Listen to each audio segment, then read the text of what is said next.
You know, everybody thinks being a child star is so fascinating. You see them on TV, and it seems like they're having so much fun. You know, most parents who have the kids in the entertainment business do their best to keep their kids balanced and level-headed when it comes to the fame.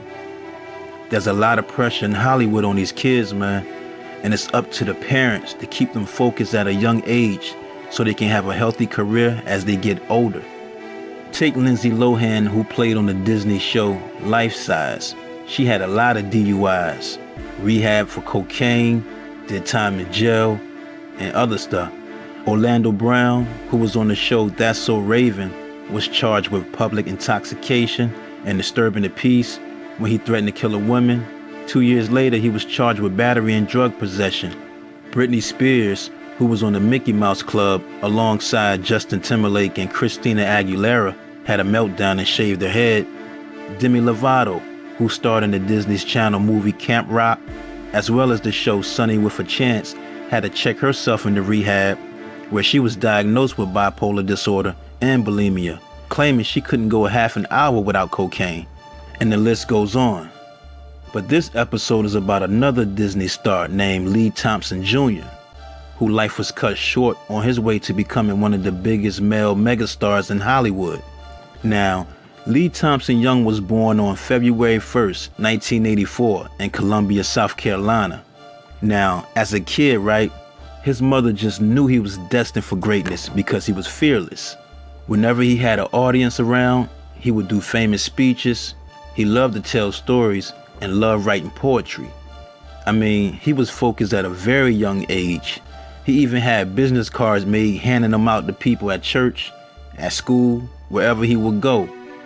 At the age of 10, he played Martin Luther King Jr. in a play in his hometown, and at that moment, he was inspired to pursue acting.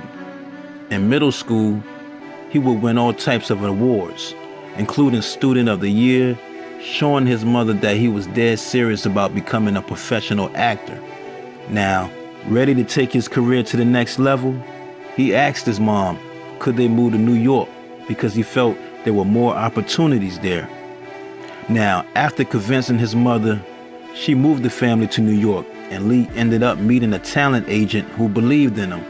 Now, after several auditions, Lee finally got his first shot of fame, which was a national McDonald's commercial, which was followed by a Robitussin commercial. In 1998, at the age of 14, he got his big break, scoring the lead role in the show The Famous Jet Jackson for the Disney Channel first original series. Now, even though that show launched his career, Lee still focused on his school academics.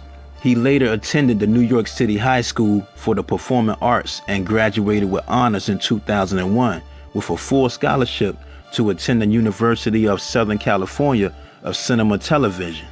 But also around that time, right, Lee would be diagnosed with a bipolar disorder and suffering from depression.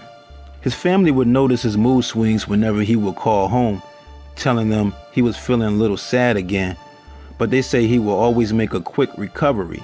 After the show Famous Jet Jackson ended, Lee will also star in several other television series like The Guardian, ABC's Philly, and UPN's Kevin Hill.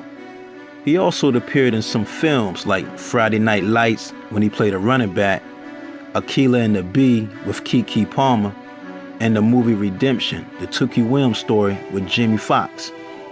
In 2005, he graduated from the school USC with honors and went on to become a series regular in UPN's South Beach. Now see, Lee's acting career continued to build from guest starring on CW's Smallville. He was on the Fox's Terminator, the Sarah Connor Chronicles, ABC's Scrubs, and also co-starring in the film The Hills Have Eyes Part 2. Now, in 2008, he signed a talent development deal with the network ABC for the show Flash Forward. In 2010, he portrayed the role of Detective Barry Foss for the show Rizzoli and Isles on the TNT network. But on August 19th, 2013, Lee failed to show up for work while filming an episode for Rizzoli and Isles. Co-workers on the set became worried and called the police and alerted his landlord to the apartment where he lived. When police arrived, they found Lee Thompson Young dead from a self-inflicted gunshot wound to the head in his living room, lying on his sectional couch with a gun next to his right hand. Friends and family who have spoken out since his death say he had no apparent serious life issues though. They say Lee allegedly had kept a diary, but going through it, no entries revealed why he would take his own life, and police didn't find a suicide note. I mean, like I said earlier, man, he was taking medication for his mental illness, but he didn't drink or party. He didn't smoke, none of that. And he loved to travel and was deep into African religion. Now, as far as that African religion thing, some of his friends say he had visited Africa and started dressing in white and apparently became fascinated by the ancient religion. When he came back home, they saw a change in him afterwards, months before his death, and believed that may have elevated his suicide. He was 29 years old. R.I.P. Lee Thompson Young.